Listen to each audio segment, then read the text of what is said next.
Bom dia, boa tarde, boa noite, aqui é do blog Mundo Fictício, né? Trazendo para vocês mais um vídeo aí de quadrinhos semanalmente, pontualmente para vocês. Não tão pontualmente, mas semanalmente. Então eu vim trazer hoje para vocês um vídeo dos quadrinhos que foram publicados aqui no Brasil, que já saíram nos Estados Unidos, porque sai primeiro lá. E teve uma leva, né, esse ano, final do ano passado também. E esses quadrinhos, eles trouxeram muitas novidades que os fãs brasileiros não tinham acesso, né? Então eu vou falar primeiro deles aqui, ó, que eu trouxe. É os Vingadores Selvagem, a primeira parte, né? A segunda parte deve sair até dezembro, né? E como vocês podem visualizar aqui, né? Tem o nosso brasileiro aqui, o Deodato, né? Como arte também. Eu acho que ele deve estar criando as histórias. Deixa eu dar uma olhada aqui. Roteiro não é dele. As ilustrações são dele, né? E fala dos Vingadores de uma forma diferente, numa formação diferente, né? Que é o Justiceiro, a Elétrica, o Wolverine, o Conan, né? E tem mais um herói aí místico, que é um pouco da linha do Doutor Estranho.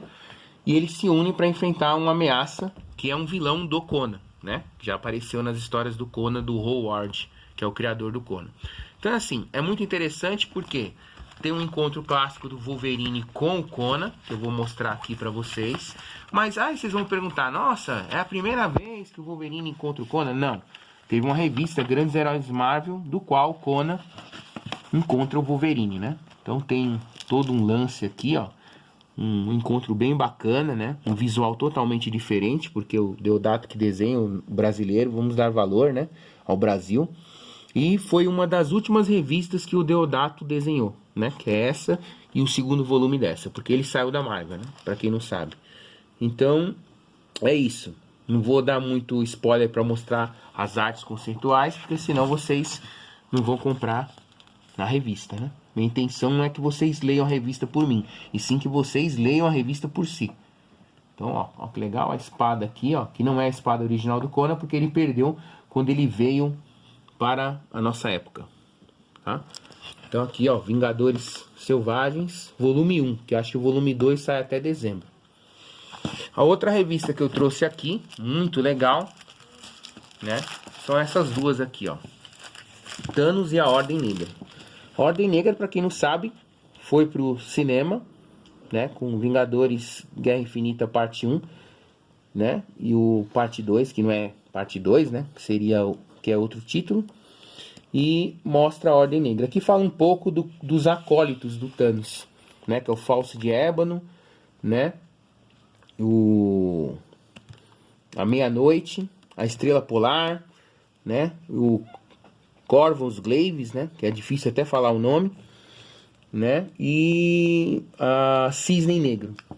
Todos eles são subordinados ao Thanos. E aqui fala por que eles são os acólitos do Thanos, por que eles trabalham para o Thanos e por que eles são importantes, né, na vida do Thanos. Na realidade, gente, se vocês forem ver, como o Thanos foi baseado no Darkseid, o Darkseid também já tinha esses acólitos.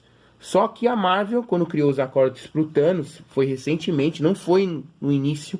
O Thanos tinha acólitos, mas eram diferentes, não tinha esse grupo aqui. E aí, quando ele criou, eles melhoraram, né? Na Marvel, os acólitos melhoraram, tem tanta importância. Não é que nem o do Darkseid, que os acólitos do Darkseid, os subordinados do Darkseid, não tem tanta importância. Tanto é que a importância é grande, ó, que não é por conta da onda que o Thanos está fazendo sucesso, é porque realmente eles têm uma profundidade na história. E aqui eu dou uma folheada para vocês verem um pouquinho da arte. É até legal que eles enfrentam um Nova, né? E eles trabalham para o Grão-Mestre numa missão. E aí eu queria mostrar só essa arte aqui para vocês, ó, que mostra um pouquinho do grupo junto, né? Que é aqui, ó, o grupo. Né? Uma curiosidade, para quem não sabe, né? O Estrela aqui, ó, é irmão do Corvus Glaive, tá? Os dois são irmãos, só que o Corvus Glaive ele é mais velho e ele aqui é mais novo. Tá? Só uma curiosidade. Tem uma outra curiosidade aqui, mas eu não vou falar. Vocês sabem que essa aqui namora o Corvus Glaive, né? à meia-noite. Mas tem uma outra curiosidade aqui. Então ele é um grupo bem diferente e trata muito bem os personagens aí do Thanos, que não foram muito bem tratados no cinema. Foram muito pouco explorados, né? É uma pena. Bem, a outra revista completando, já que tá falando de Thanos, é Thanos Santuário Zero, tá? Muito legal também, né? E fala a relação do Thanos com a sua filha, né? Sua filha adotiva, pra quem não sabe quem é, né? É ela aqui, ó, Gamora, tá? E aí fala por que ele pegou ela, um pouquinho do que apareceu no cinema, mas de uma forma bem detalhada, né? E também mostra um pouquinho dos comandantes guerreiros do Thanos, tá? Mas não tem o Corvus Glaives, aparece mais o Falso de Ébano, né? E também acho que aparece também à meia-noite, tá? Então a arte aqui muito bem trabalhada, olha só a Gamora, né? E aqui mostra a relação conflituosa dele com a filha, né? Depois da última saga Guerra Infinita, porque que a Guerra Infinita ela matou o pai, né? Pra quem não sabe. Isso não é spoiler pra ninguém, né? Pra quem quiser, ela matou o próprio pai aí e conseguiu aí todas as joias do infinito, né? Aqui tem um pouco da situação, aqui ó, mostra um pouco da relação dele com ela e o porquê também que ele criou ela, né? Não foi só uma vontade, foi um amor meio estranho que ele tem pela filha. Então, Santuário Zero, mais uma vez aqui, o Thanos, tá? Também muito bem trabalhado, não é uma coisa assim, porque tá fazendo sucesso, vamos jogar o Thanos pra fazer isso. Não, não, porque realmente foi bem trabalhado o personagem, mais uma vez, né? Bem, a outra é uma crítica, tá, gente? Quem comprou essas revistas aqui, ó, essa aqui saiu, acho que faz 1 ano e pouco. Essa aqui, Os Defensores. É uma fase nova dos Defensores. Não sei se vai ser explorada mais pra frente. E essa aqui é a fase atual do Doutor Estranho. Do qual essa história aqui é muito bem explorada, né? E o Doutor Estranho, como vocês podem ver, acaba se tornando se tornando por pouco tempo, né? O Arauto do Galactus. Mas o que eu tô falando dessa crítica? Porque assim, as histórias saíram quase simultânea na Casa das Ideias, né? Que é a chamada Marvel. E no caso, os artistas são diferentes, ó. Pode ver aqui, ó, os nomes, ó. Heber, Cole Kitson e Wade. E aqui não dá pra ver os nomes na capa, mas eu vou abrir pra vocês aqui. Vocês podem ver, ó, que são diferentes também, né? Tá? Todos eles, nenhum se repetem, né? E o que tem em comum? Quase tudo na história, tá? A diferença é que aqui os Defensores e são histórias separadas, mas todas acabam envolvendo o Mephisto e o Mephisto acaba dominando a história, né? Fazendo com que o Galactus apareça na história também, certo? E o Mephisto, né? Não vou dar spoiler nenhum aqui, mas para quem não sabe, o Mephisto acaba controlando o Doutor Estranho no inferno, certo? Então assim, é a arte muito bem trabalhada, apesar de ser histórias que uma completa a outra, né? Mas a arte do encadernado é muito bem trabalhada. Tá, tudo bem, legal, a história é diferente, muito bem trabalhado, né? Mostra um pouquinho também do namoro de cada integrante dos Defensores. E não tem também um trabalho conjunto dos 4. Legal, parece que eles pegaram um compilado de história, juntou e terminou com o Mephisto ali envolvido na trama. Qual a minha crítica? Essa aqui é praticamente quase a mesma coisa, porém, isoladamente o Doutor Estranho acaba aparecendo quase todos os heróis da Marvel aqui e quem está envolvido diretamente com o Doutor Estranho é nada mais, nada menos do que Mephisto também. Então assim, o roteiro é muito bem parecido, tá? Só que a arte aqui eu achei um pouco bem melhor do que o primeiro. E Galactus também, tá? Né? Que por isso que o nome da história é Arauto. Gente, eu acho que a minha crítica é duas histórias praticamente semelhantes, porém com um roteiro semelhante e ainda por cima na mesma época. Então eles não se conversaram, né? Ó, vamos fazer uma história diferente, né? Já tem esse... Não, tudo bem, vocês vão falar assim, já aconteceu isso antes com a Marvel, com a DC.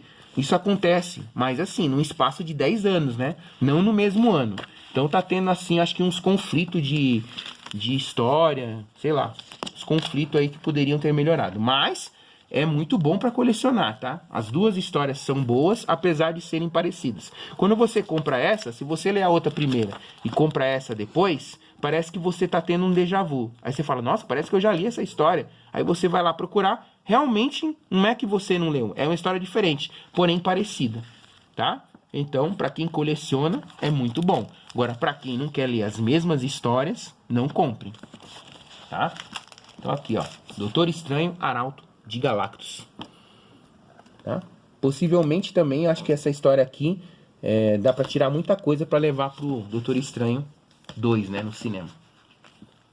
E a última, né, uma crítica minha, né, mas na realidade, né, a arte aqui é do David, né? E esse David, ó, pra quem não sabe, o roteiro é do David, né?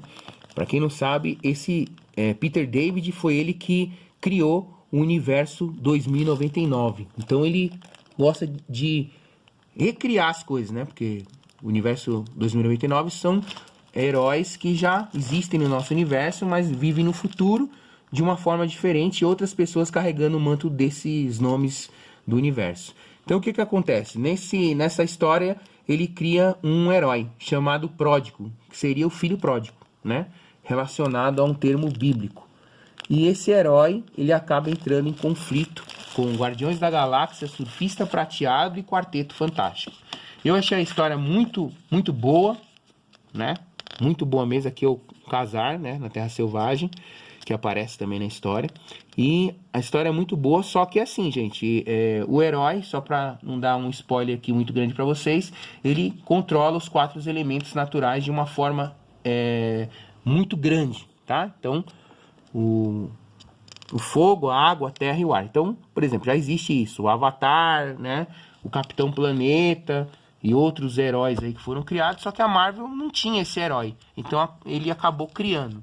A história é muito boa, na minha opinião, porém, existe, lógico, algumas falhas em relação a saber o passado que não vai a fundo, né? Mas eu acho que eles deram essa entrada no herói para realmente saber. Olha ele aqui, ó. Aí, tanto é que essa arte aqui me lembrou até um pouco Super Choque, né? Porque parece um pouco Super Choque, ele é um pouco canastrão, gosta de fazer piada também. E é um pouco egocêntrico, tem um pouco do egocentrismo do Thor, né? Mas tirando isso, ele tem esses poderes. Muito legal, né? Um pouco do início também do Adam Warlock, acho que talvez por isso que eu gostei. Mas ainda nos desenvolve bem o personagem, porque eu acho que vai ter mais coisas sobre ele, caso faça sucesso na Marvel, né? Tem uma cena aqui, ó, que eu vou mostrar pra vocês, que eu achei muito legal. É a cena que ele enfrenta o Surfista Prateado. Acho que eu não vou mostrar nem aqui. Vou mostrar aqui, ó. Ó. A cena de... acho melhor mostrar aqui. A cena mesmo da capa, né? Ó que legal. Ele enfrentando o Surfista Prateado e o Galactus. Ah, vocês vão perguntar, por que o Surfista Prateado é Arauto do Galactus? Mas ele não é mais Arauto do Galactus. Porque essa história se passa bem antes. Então é uma espécie de passado e presente, tá? Aí não vou falar mais nada, senão vocês não vão comprar a revista. Tá bom? Então essas são as revistas de hoje. Aproveita aí, ó. Filho Pródigo. Tá um preço até em conta. Não tá caro, não. E que bom, né? Que é o Quarteto Fantástico voltando à ativa. Apesar de não ser só quarteto, tá? Mas é a nova fase do quarteto. Então é isso, gente. Bom dia, boa tarde, boa noite. Curta o vídeo, compartilha aí nos canais de quadrinhos, né? E é isso aí pra vocês. Fechando aqui mais um vídeo aí pra vocês. Obrigado aí, Mundo Fictício.